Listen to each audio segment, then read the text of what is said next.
As most of y'all are aware, or have kept track of, the world of entertainment and politics has been crazy in the last couple months. I mean, summer's been blowing up. Lots been happening. So much so that I've completely missed the opportunity to cover Andor season 2, as I kind of came in a little bit late to the party on Andor season 2. I made a video about Andor season 1.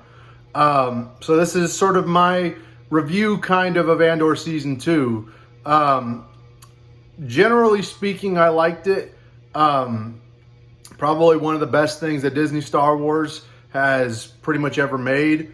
Most coherent, best acting. There's certainly some problems with it. I mean, it doesn't have the mysticism and feel of Star Wars as a fantasy as it should, which is something that was sort of always a complaint. The controversies around it in terms of like the assault scene, if you know what I'm talking about, the assault scene. There was controversies with Star Wars theory, and a lot of people were saying stuff like that kind of stuff doesn't belong in Star Wars. Well, if you dig up the old EU content, then you'll find a couple examples of sexual things happening in the EU.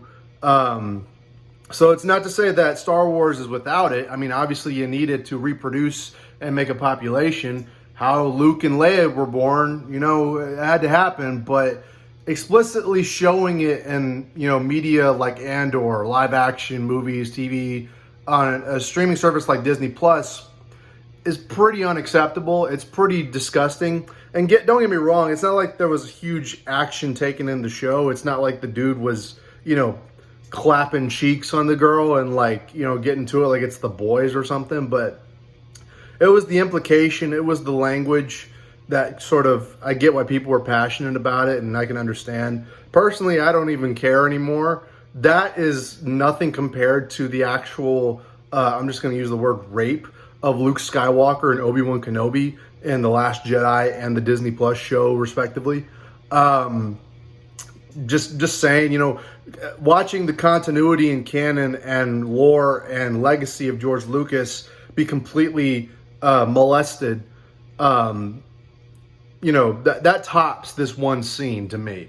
So it wasn't that big of a deal. I mean, I don't mind an adult Star Wars show, like a Star Wars show for adults, as long as we're getting a good balance of good Jedi shows for everybody, not just for kids, for everybody, right? The Acolyte should have been good. Obi-Wan Kenobi should have been good. The Book of Boba Fett should have been good. The Mandalorian should be good, but they're not. So the balance is uneven, right? The balance is uneven. And for Andor specifically, I found it to be troubling. By the time we got to the season finale, or rather the series finale, because the dude's fucking dead, unless they bring back Andor for season 3 to focus on his daughter, spoiler warning, which I don't see them doing. I find no reason to do that. Having it based on a character that dies in Rogue One was kind of a flawed decision to make to begin with. I don't mind it. It was fine. The show was fine. Complete ripoff of Kyle Katarn, but whatever. But I watched Andor back to back. As I finished season 2, I went right into watching Rogue One. And I was like, okay, how does it line up and how does it match with Rogue One? A lot of the characters have satisfying endings and a lot don't. Specifically, Cyril Karn is easily the best character in the show. Easily. His arc, having a full completion, having a very satisfying yet tragic, ending, I really liked that. That was something I was digging. That's something that sort of made me dig the show a little bit more. Dedra Miro, I feel like her treatment, just being sent to jail was ironic and satisfying, but she should have had way worse happen to her, in my opinion. Just my opinion, right? There's certainly speculation as to why that wasn't the case, but I'm not going to get into it. I don't care enough. Director Krennic, that dude, I can't remember his name, Ben Mendelsohn, I think. Yeah, Ben Mendelsohn. He is great as Director Krennic, both here and in Rogue One. So it's hard not to enjoy him when he's on screen. You know, what's his name? The guy, Skarsgård. Stellan Skarsgård. I love him. I've always loved Stellan Skarsgård, and he's great as Luthen Rail. One of the best characters in Disney Star Wars has ever created. The unfortunate thing is that he kind of has a very anticlimactic ending. And I like them still having a hint of mystery and intrigue around his character, but I would have liked to have known a little bit more about him and his legacy that leads to the rebellion that was sort of hijacked by people like Mon Mothma and Bail Organa. By the way, Bail Organa got recast. I just have to ask the question, what the fuck was Jimmy Smits doing that was more important than Star Wars? I'm just asking the question. Not to say that the guy was bad, he's just not Jimmy Smits, you know? The recast wasn't a bad thing, it's just he's not Jimmy Smits, so it's like, you know what I mean? But Mon Mothma had a pretty decent character arc, her telling the Emperor to go fuck himself, basically, in front of the entire, Republic, Council. I thought that was cool.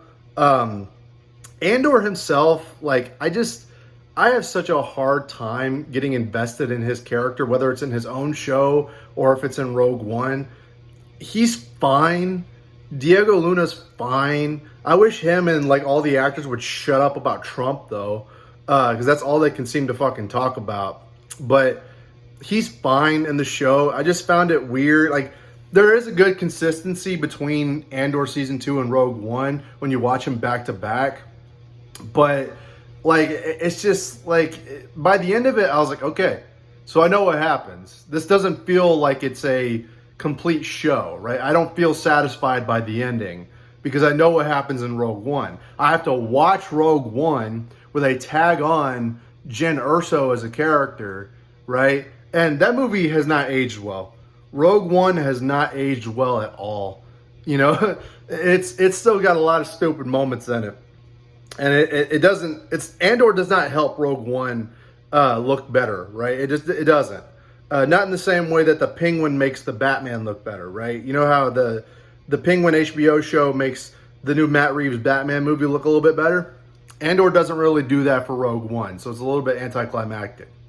But other than that, like, it's solid, and it came out around a time, in spite of all the controversies that came with it, there was a sort of like a mini renaissance of Star Wars interest.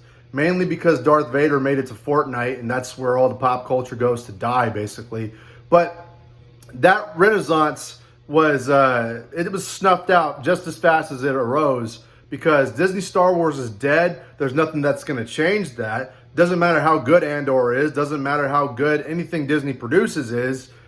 You can't put the milk back in the titty. We still have seen The Last Jedi. You can't purge that from our memories. We've still seen The Rise of Skywalker. You can't change that. You won't retcon it. You won't apologize for it. So Star Wars is still dead. I feel some hint of joy that there was re-releases of, Revenge of the Sith in theaters. It had good praise. I still feel some type of joy that people are interested in Star Wars and want real Star Wars. I like that they're going to try and re-release the 1977 cut of the original classic Star Wars that George Lucas made. But again, the franchise can't be saved. That's all fun and games and stuff. That's all nice and dandy, but Star Wars is still dead. So as much as I like Andor, it doesn't really change much for me. And maybe I'll make more videos about it, explaining the whole rape scene. But other than that, all I could say is, good job, Disney Star Wars. You made a very satisfying show for the most part. Doesn't change anything for me. And plus, this isn't particularly Star Wars. It's kind of like its own little pocket thing. So it's like, it's whatever, That's what I think. What do y'all think? Leave a comment down below. Fuck, I'm so low.